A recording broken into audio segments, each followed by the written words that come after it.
Olá e sejam bem-vindos a uma conversa com os curadores da edição deste ano do Reinvent, que se realiza a 27 de outubro no Centro de Congressos do Estoril.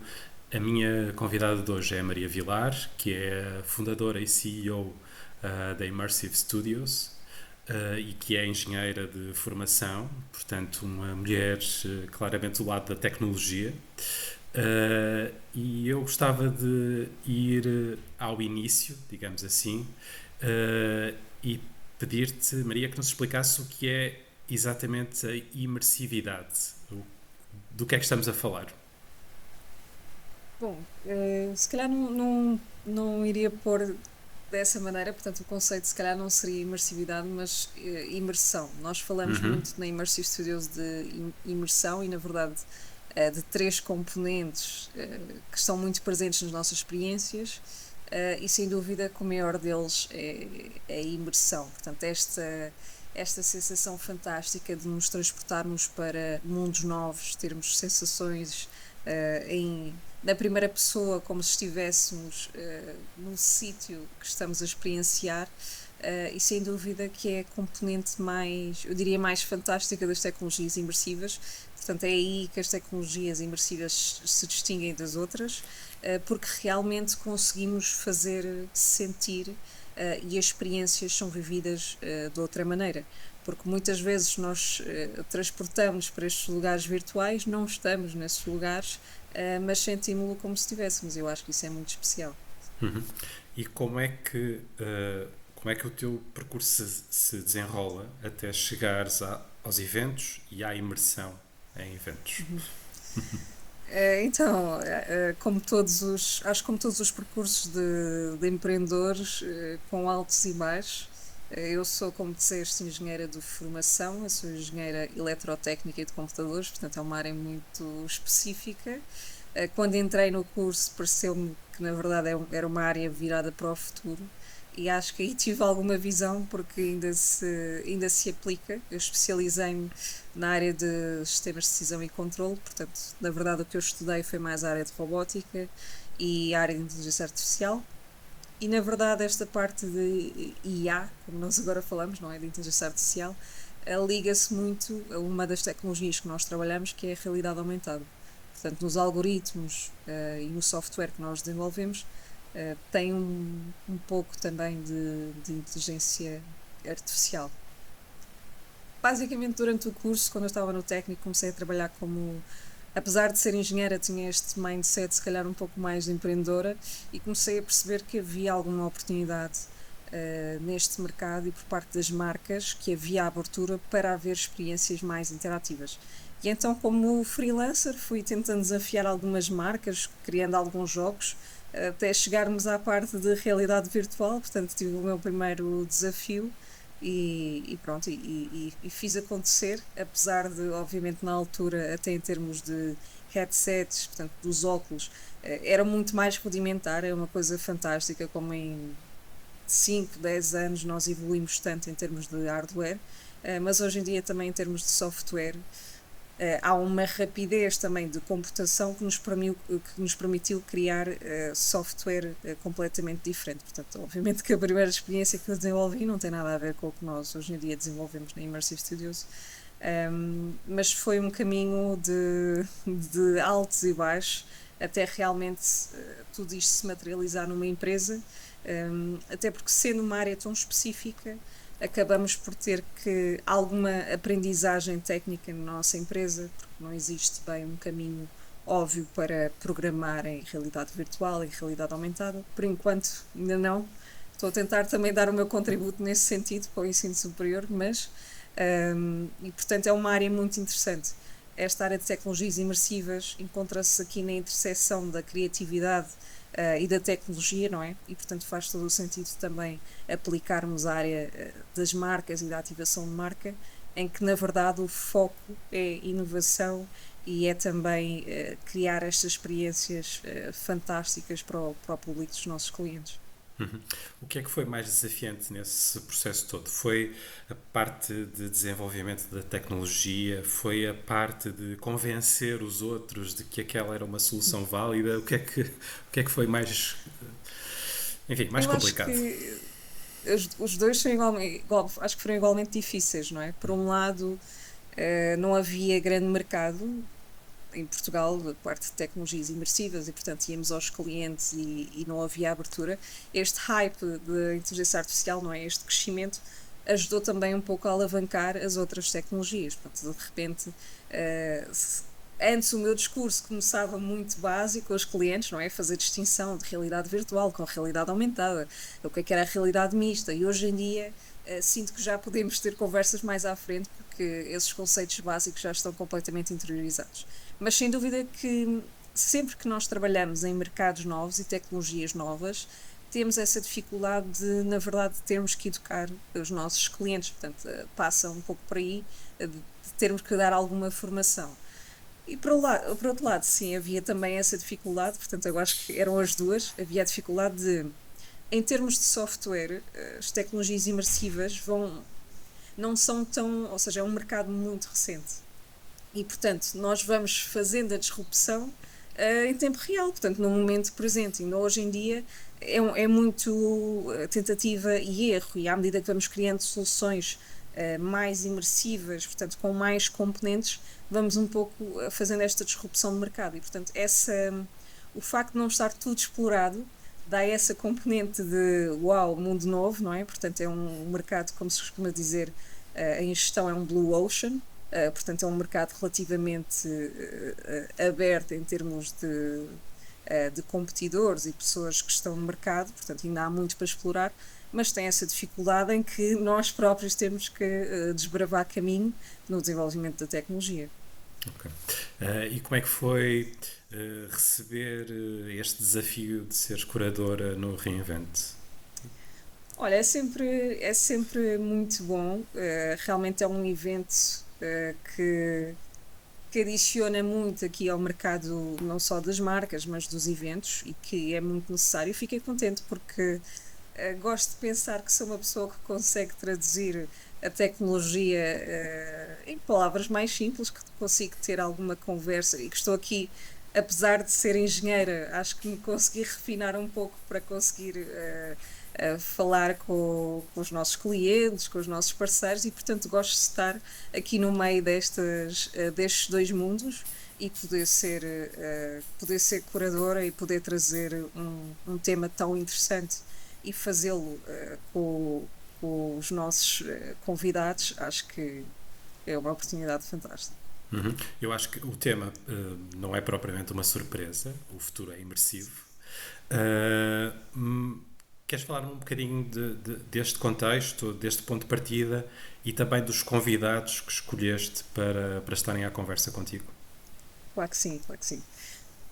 O impacto das tecnologias para mim é enorme e é algo que eu tenho explorado também fora do mercado aqui das marcas, porque na verdade existem impactos em vários mercados e portanto não queria trazer só, e nós sabemos que existem muitas personagens importantes aqui em eventos, mas não queria resumir o painel a pessoas que trabalhassem em eventos e portanto queria dar alguma perspectiva de outras áreas que também pudessem ser exploradas. E portanto, por um lado trouxe a Diana Costa da Last Tour, porque tem esta capacidade de nos conseguir contar exatamente o que é que são as necessidades dos clientes e o que é que ela vê em termos de inovação e o que é que tem sido feito em Portugal. O Tiago veio um bocadinho trazer mais esta componente de não só televisão, mas se calhar mídia, porque também há cada vez mais inovação nas partes no mercado de mídia e portanto cada vez mais vemos soluções tecnológicas a serem implementadas, não só em realidade virtual, mas realidade aumentada. E depois a Maria, acho que também é muito conhecida do público, portanto é uma marketeer com muita experiência, especialmente na área de retalho, e acho que nos vai trazer insights muito interessantes. Insights estes que ela também tem vários dados da Católica que nos vai conseguir, acho que vai conseguir fazer com que a conversa seja ainda mais interessante e portanto decidi trazer estes três mundos exatamente para percebermos que as tecnologias e esta parte de inovação e criar novas experiências Sim, impacto ao público, mas não tem que ser só o público dos eventos, e podemos fazê-lo aqui em três vertentes diferentes. Haverá muitos outros mercados a explorar, mas achei que esta seria uma história interessante para contar aqui em três frentes. Claro, e no fundo também aprendermos um bocadinho com a partilha dessas perspectivas e dessas experiências diferentes. O que é que gostarias que ficasse desse teu painel? O que é que seria uma marca importante para quem for assistir? Olha, das conversas que eu costumo ter, não é? Entre talks, painéis, e até algumas formações que eu dou, o que eu gosto de fazer passar em termos de mensagem é realmente as pessoas que nos estão a ouvir perceberem de que maneira é que podem aplicar estas tecnologias, ou que soluções é que conseguem encontrar dentro das suas organizações. Eu acho que todos nós vimos, por exemplo, aqui no hype de inteligência artificial, em que quase todas as empresas querem usá-lo, mas eu acho que nós usá-la, mas acho que devemos usar as tecnologias com propósito. E portanto essa é a mensagem. Qual é o propósito destas tecnologias na área em que eu trabalho, na minha organização, e portanto conseguirmos fazer uma implementação de soluções tecnológicas que façam sentido. Porque ao final do dia tudo isto requer algum investimento, e como gestores, diretores, portanto executivos, que eu também acho que teremos na nossa plateia, sabemos que temos que entregar métricas, sabemos que temos que entregar retorno no investimento, e portanto eu acho que a mensagem é realmente tecnologia com um impacto, mas também com propósito, e é isso, que é essa a semente que eu quero deixar nas pessoas que nos vão ouvir. Uhum. Neste campo da imersão e dos eventos, que tendências é que achas que são mais entusiasmantes neste momento? Onde é que podem estar chaves que podem eventualmente fazer-nos dar aqui um salto?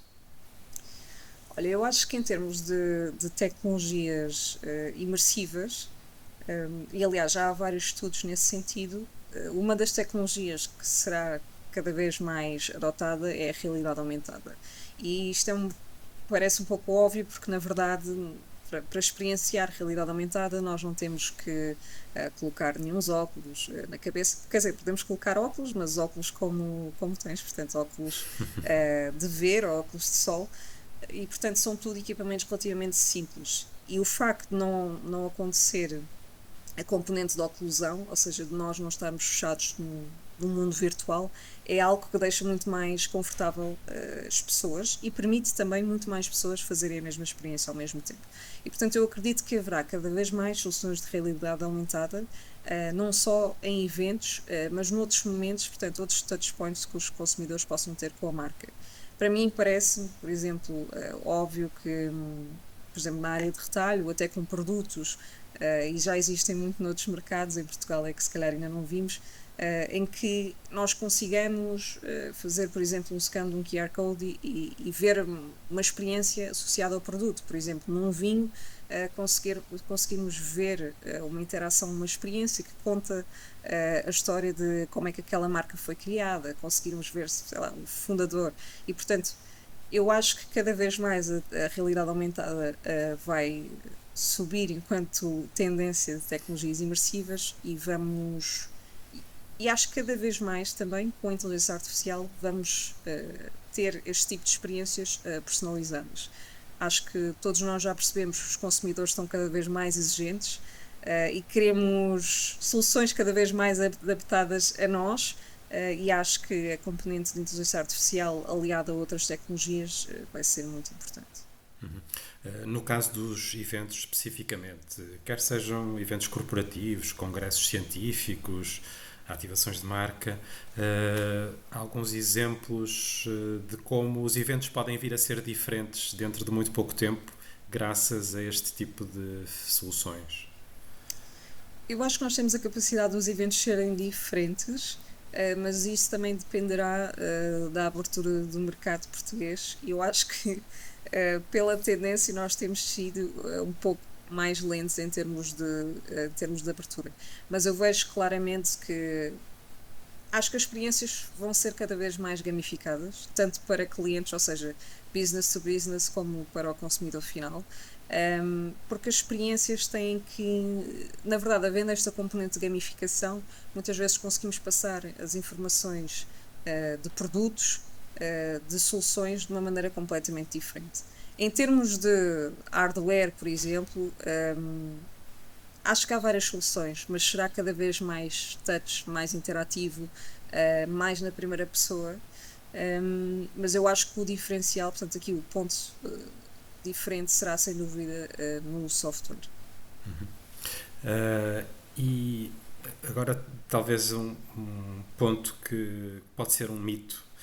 Todos nós tendemos a construir ideias pré-concebidas sobre tudo e mais alguma coisa, mas em termos de orçamentos, ter este tipo de soluções nos eventos tem um peso tão grande como as pessoas imaginam? Ou isto também é que falta ainda de amadurecimento do mercado, de mais contacto com este tipo de soluções? Sim, eu acho que são os dois. Por um lado, obviamente que requer algum investimento, hum, mas que se nós compararmos com ativações mais tradicionais, portanto, se calhar vai substituir as ativações mais tecnológicas, substituem o budget de uma ativação mais tradicional, por exemplo, não sei, de sampling ou outra ativação qualquer. Mas em termos de investimento, obviamente que há um investimento, mas acho que as marcas também têm que olhar para este tipo de soluções e perceber que não serão one shot, portanto, não será uma solução usada uma vez. E a partir do momento que há um planeamento do orçamento anual em que nós contamos, portanto, temos em linha de conta as ativações tecnológicas que vamos ter, acho que o retorno no investimento é largamente justificado. Uhum. Portanto, não vendo como casos isolados. Certo. Para quem, do lado do cliente, queira começar a experimentar este tipo de soluções, há algum conselho sobre por onde começar, como dar os primeiros passos, que experiências começar por fazer? Bom, os primeiros passos, obviamente que não têm que ser feitos com o fornecedor, portanto não vou dizer que têm que ser feitos com a Immersive, obviamente que não.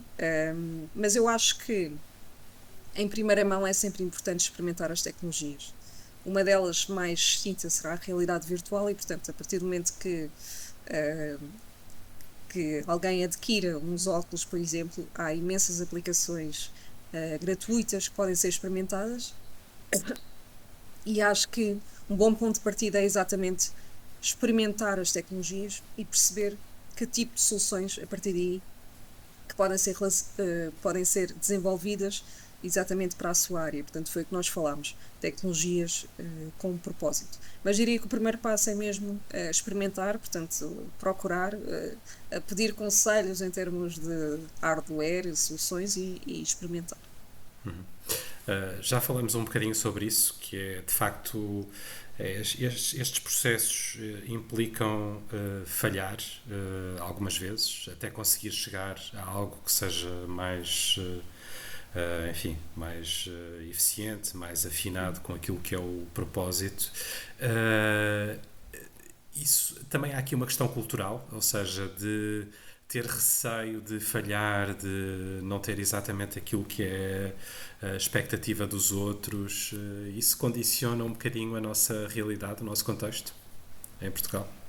Talvez, eu acho que eu costumo dizer, mas acho que nem sempre é muito bem recebido, mas eu costumo dizer, eu acho que os portugueses são mais conservadores, especialmente quando falamos de negócios, de empreendedorismo. Mas quando eu digo falhar aqui, em termos de soluções, eu digo é de tentativa e erro, portanto, não que no evento haja uma grande falha, não é nesse sentido, porque nós, Certo. obviamente, que testamos muito as soluções, mas acho que também tem que ver aqui uma gestão de expectativa do cliente, portanto, perceber com base nas tecnologias que existem o que é possível fazer neste momento e também, obviamente, com base no budget que existe e perceberem que, à medida que as tecnologias vão evoluindo, as soluções desenvolvidas também vão evoluindo. Não sei se, não sei se há esse medo de falhar, mas talvez haja algum medo de, não ter o conhecimento necessário para criar uma experiência que seja acima da média, mas para isso, obviamente, que os fornecedores já existem, as empresas já existem, que podem apoiar os clientes nesse sentido. Ok. O que é que te entusiasma mais por estar nesta edição deste ano do Reinvent? Além dessa experiência como curadora, o que é que, na tua perspectiva, pode ser mais interessante já como participante, digamos assim? Olha, eu acho que o mais interessante vai ser esta perspectiva nova que acho que todos nós temos este ano, não é? 2025, em que realmente começamos a perceber não é só o impacto da tecnologia, mas todo o nosso trabalho tem vindo a mudar muito rapidamente com a inteligência artificial. Acho que isso será um ponto comum de conversa, perceber como é que podemos fazer o nosso trabalho de uma melhor forma com tecnologia.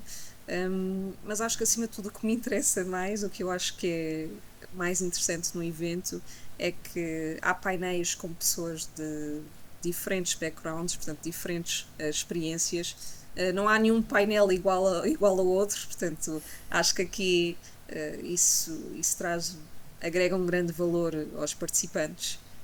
Um, e acho que acima de tudo é percebermos que, portanto, estamos em 2025, é um novo, acaba por ser um novo mundo e todos nós em áreas diferentes nos unimos para discutir as novas tendências que estão a avançar tão rápido e é muito interessante ter tantos especialistas de diferentes áreas. Eu acho que isso é o maior valor que este evento realmente dá ao mercado.